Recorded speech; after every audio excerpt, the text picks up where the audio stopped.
Olá pessoal, tudo bem? Então, dando sequência aos nossos objetos de conhecimento, nós vamos iniciar o capítulo 4. Capítulo esse que trata sobre a chamada Sociedade da Borracha, a qual se desenvolveu na região norte do Brasil, impulsionada pela extração do chamado ouro branco, que é, como alguns autores se referem, ao látex extraído de uma árvore nativa da floresta amazônica, a seringueira. Então, na Europa e em outras partes do planeta, na segunda metade do século XIX, como nós já sabemos, vivia-se a chamada Segunda Revolução Industrial, o que impulsionou a produção de vários utensílios utilizados no cotidiano das pessoas. Dentre os vários utensílios e os vários inventos criados na época, 2 destes inventos serão responsáveis por dinamizar a produção da borracha no Brasil. Então, merece destaque o automóvel e a bicicleta. Então, a popularização destes meios de transporte modificou significativamente os hábitos da população europeia, que pôde, a partir de então, se destacar com a maior facilidade, bem como também uma maior segurança. Então, a gente pode dizer que a popularização desses meios de transporte, ela foi tão significativa que em alguns países, só para a gente ter uma ideia, como na França, por exemplo, durante um período de mais ou menos 20 anos, o número de bicicletas ele vai saltar de algo em torno de 250 mil para algo em torno de 4,5 milhões de bicicletas. E existe uma explicação para isso. Que explicação é essa?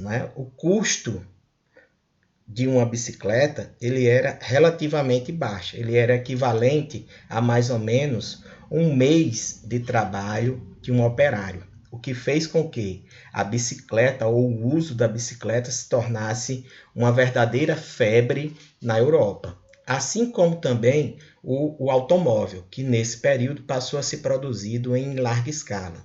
Então, a gente pode dizer que essas mudanças, ou seja, o uso cada vez mais frequente da bicicleta no primeiro momento e posteriormente do automóvel, impulsionaram a produção de borracha aqui no Brasil, a qual se tornou em poucos anos a região norte, uma das regiões onde mais se produzia riqueza aqui no Brasil. Então, esse processo, ou essa mudança de hábito da população europeia, o uso frequente de bicicletas e automóveis, acabou fazendo com que a gente tivesse um aumento na procura muito grande pela borracha aqui no Brasil, o que fez com que a região norte se desenvolvesse bastante nessa época.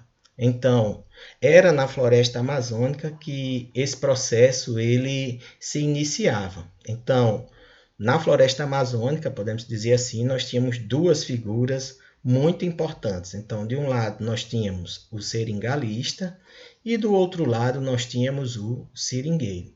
Então, o seringalista, ele era o grande proprietário de terras que, muitas vezes, por ter uma propriedade muito grande, acabava fazendo com que ele arrendasse, ele cedesse parte da sua propriedade para um trabalhador, chamado de seringueiro, que era aquele que trabalhava diretamente na extração do látex.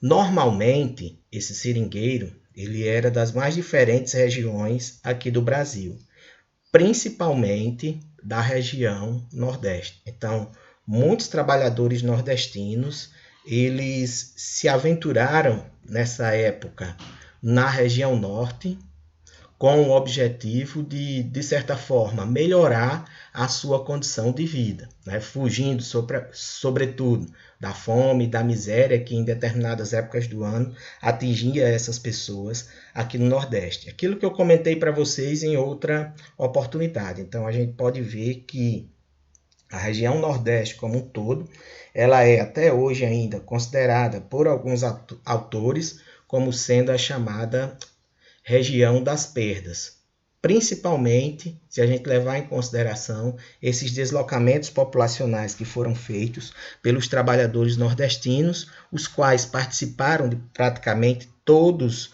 os ciclos econômicos importantes aqui no nosso país, especificamente, tá bom? Então vamos falar agora um pouquinho sobre o dia a dia do seringueiro.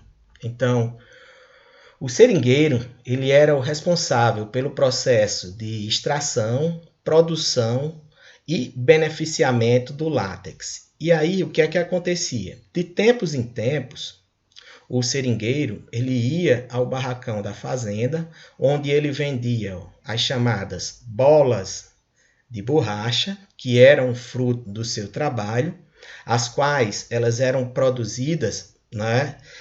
Vamos dizer assim, levava muito tempo até que se produzisse uma bola dessa de borracha. Então, o trabalho dele ele iniciava-se normalmente, né?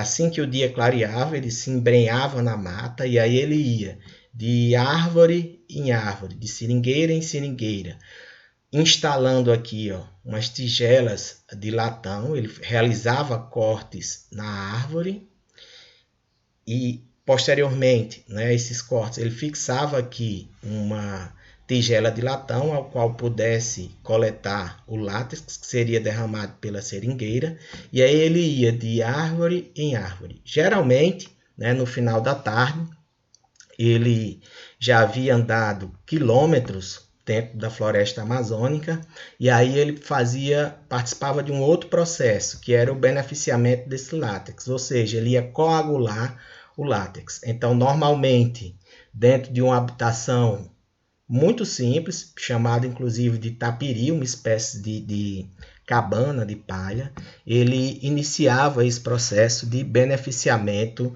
do látex, até que nós tivéssemos, né, o produto final do seu trabalho, que era como a gente percebe aqui nessa imagem, a chamada bola de borracha, que era o que ele vendia para o fazendeiro, e o fazendeiro, no caso o seringalista, posteriormente ele revendia para as casas aviadoras de Manaus e também de Belém, e posteriormente esse produto ele era exportado tanto para a Europa como também para os Estados Unidos. Então esse era o dia a dia do seringueiro, né, que era uma peça importantíssima nesse processo de produção do látex. Então, as mudanças outrora comentadas aqui, né, relativas à segunda revolução industrial, fizeram com que nós tivéssemos um aumento muito significativo na produção da borracha aqui no Brasil. Então, nós tínhamos um interesse internacional, podemos dizer assim, crescente, né, o qual alavancou, de certa forma, a produção da borracha aqui no Brasil. Então, só para a gente ter uma ideia do aumento das vendas da borracha aqui no Brasil, né? Então, a gente vai sair por volta de 1860, a borracha ela representava algo em torno de 3,5% das nossas, daquilo que nós exportávamos, das nossas exportações. E alguns anos depois, né, a borracha ela chega a responder por algo em torno de 40% de tudo aquilo que nós exportávamos aqui do Brasil, né? O que tornou, de certa forma, o chamado ouro branco, no caso a borracha, o nosso segundo maior produto de exportação, né? O que ficava atrás somente do café. Então, a gente pode dizer que esse crescimento que nós tivemos na exportação da borracha aqui no Brasil tornou, em poucos anos, o nosso país no maior exportador de borracha da terra, do mundo, não é? Então, a borracha, claro que esse aumento muito significativo na venda da borracha fez com que algumas regiões ou algumas cidades, especificamente aqui no Brasil, elas vivessem um período de muito crescimento. Então, o crescimento que foi verificado nas exportações da borracha na região norte vão fazer com que no norte do Brasil, no caso algumas cidades como Belém e Manaus, vivam os chamados anos de esplendor, onde serão alcançados índices muito elevados de desenvolvimento e riqueza, o qual ou que irá culminar né, podemos dizer assim, nessas cidades em reformas urbanísticas.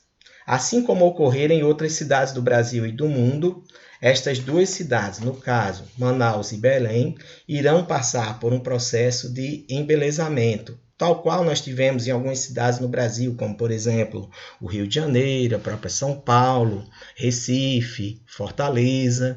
Então a gente pode dizer que nessas cidades especificamente, Manaus e Belém, nós iremos ter uma melhora muito significativa na infraestrutura das mesmas.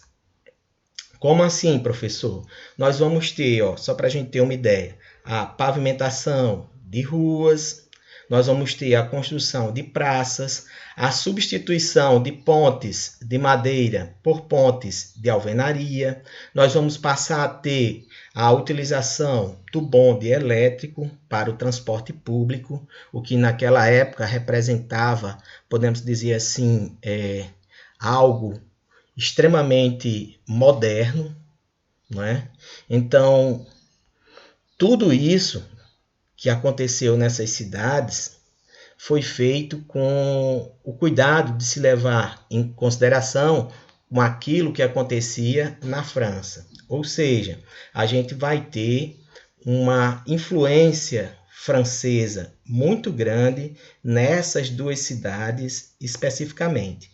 Então a gente pode dizer que virou uma verdadeira febre em Belém e em Manaus copiar os hábitos franceses. Por quê? Porque era chique você copiar o que acontecia na Belle Époque europeia, especificamente na França, né? O que influenciou muito a vida das pessoas nessas duas cidades. É bem interessante que a influência francesa ela era tão grande em Belém e em Manaus, o que fez com que algumas escolas elas passassem a ensinar o francês, assim como também, imagine, sei lá, no meio da floresta amazônica, você falando francês, muitas vezes você se vestia muito parecido da forma como se vestia na França. Por quê? Porque era chique você copiar os hábitos franceses, sobretudo o que acontecia na chamada Belle Époque europeia na época, né? A Belle Époque, só relembrando, né, foi um período de muita prosperidade na Europa, onde inclusive acreditava-se que a humanidade ela havia chegado ao seu ápice de desenvolvimento. A gente não teria mais para onde se desenvolver. Tamanha era a quantidade de inventos, isso nas mais diferentes áreas, na saúde, na indústria, enfim, em praticamente tudo a gente vai ter um avanço muito grande. E aí, de repente, como em Manaus e também em Belém se vivia relativamente bem, esses hábitos franceses eles passaram a ser copiados aqui no Brasil, não é?